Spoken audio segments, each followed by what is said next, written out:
Сәлем достар, сіздермен бірге Нейрон. Бүгін біз эндокринді жүйенің қалыпты анатомия мен физиологиясын талдайтын боламыз. Каналда эндокринді жүйеге арналып 4 видео жүктелінетін болады. Барлық видео каналда жеке плейлистке сақталынатын болады. Кез келген уақытта қайталап көре аласыздар. Ал сіздер каналды қолдау мақсатында каналға тіркеліп, астына комментарий жазып, лайк қалдырсаңыздар, бұл видео өзге адамдардың білім алуына септігін тигізетін болады. Олай болса, кеттік. Так, достар, тағы да қайырлы кеш болсын. Бүгін бізде эндокринді жүйе 4-ші бөлім бүйрек үсті безінің мыйлы қабаты мен жыныс бездерін талқылайтын боламыз.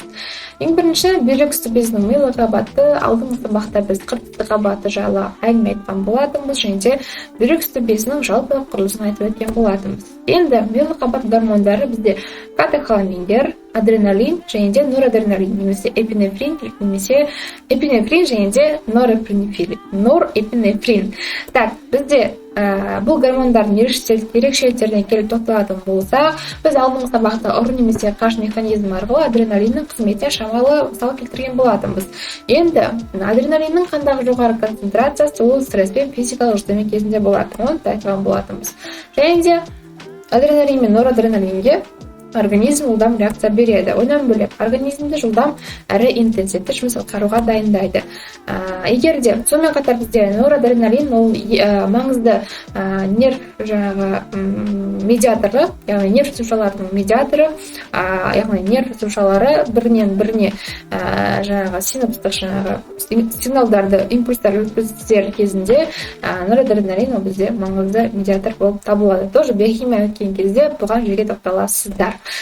Енді бұл гормондар гиперсекрециясы болса, яғни шектен тыс бөлінетін болса, бізде гипертензия болады, яғни бағана айттық, адреналин бізде жүрек жасушаларына, то есть жүрек қан тамыр жүйесіне әсер етеді деген болатынбыз.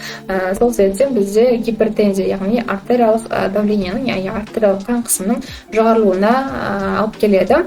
Ол қалай? Механизмі бізде адреналин общесудистое сопротивление күшейтеді. Сол себептен қан тамырлары тарылады. Естественно, тар қан тамырдан бізде қанның өту жылдамдығы обычно норма қарағанда жоғарырақ болады. Сол себептен бізде қан қысымы көтеріледі. Онан бөлек бізде тахикардия, яғни жүректің соғу жылдамдығы артады, және неврастения, онан бөлек көп терлегіштік қасиеті артады.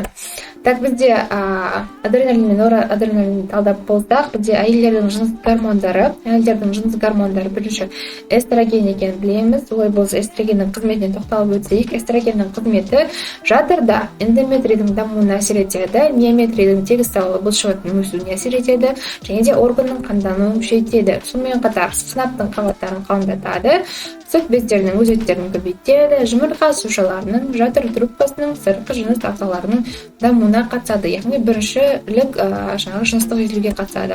Одан бөлек жыныстық белгілерді қалыптастырады. Яғни екіншілік жыныстық жетілу. Қазір тоқталатын боламыз.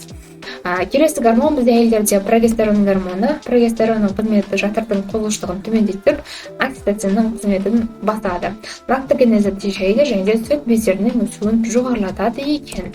Яғни бізде прогестеронның қызметтері осы. Келесі бізде ерлердің жыныс гормондары. Ерлердің жыныс гормондары бізде андрогендер.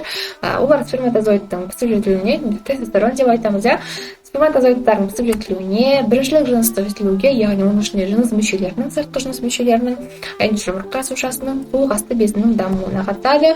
Ұманың пигментациясына, яғни машонканың пигментациясы терісінің қатпарлығына қатысады.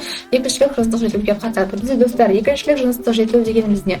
Жаңа айттық, біріншілік жыныстық жетілу ол ананың құрсағынан бала дүниеге келген кезде сыртқы жыныс мүшелерінің қалыптасуы біріншілік жыныстық жетілу. Ал екіншілік жыныстық жетілу ол бізде подростковый возрастта болады.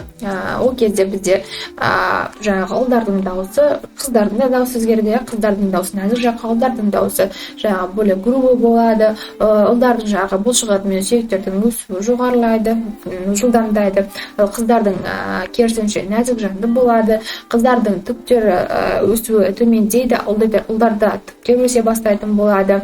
және де тағы келтіре беретін болсақ мысалдар өте көп. Бастысы сіздер баста ерекшеліктерді түсіндіңіздер. Одан бөлек еще қыздарда сүт бездерінің өсуі дегендей, оларда сыртқы жыныс мүшелерінің өсуі и так далее. Келесі бізде ерлердің жыныс гормондары гиперсекреция болатын болса, онда ерте жыныстық жетілу болады, бойдың кішіреюі болады, түктердің көбеюі болады, гирсутизм басып жатқан кезде, және де ерте табдану, аллопеция болады. Бағана айттық, потому что біз адамдарда ерлерде түктердің көбеюі пайда болады. Екіншілік жыныстық жетілуде, яғни түктер өскеннен кейін олардың шегі болады, бір кезде олар өсуін тоқтатады.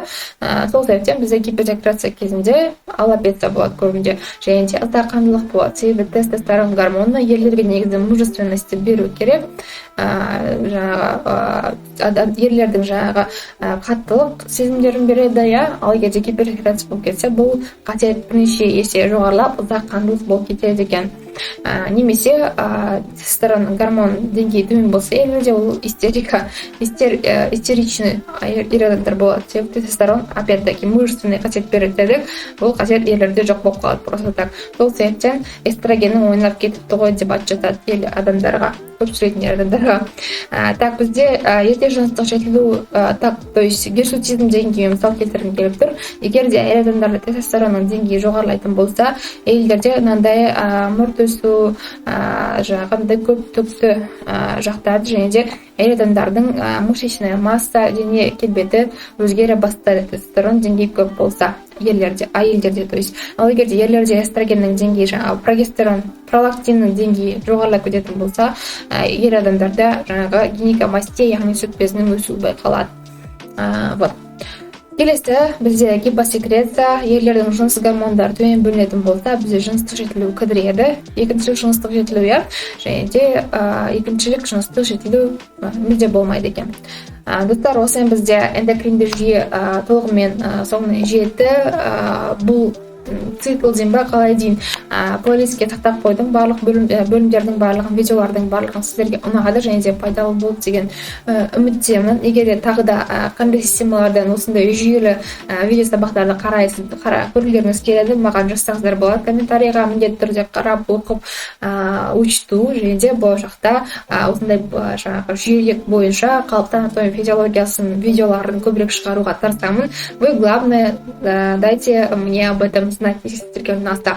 Және достар, тағы да бір айтып өтетін жағдай, бұл видеоларды мен артық әңгіме айтпадым, негізгі ақпаратты айттым. Себебі ең бірінші ақпаратты тереңнен оқу үшін біз басты ақпараттарды еске алуымыз керек, басты ақпараттарды біліп алуымыз керек. Сол себептен келесі көріскенше, надеюсь, что біз жақын уақытта көрісеміз деп. Сол себептен сау болыңыздар.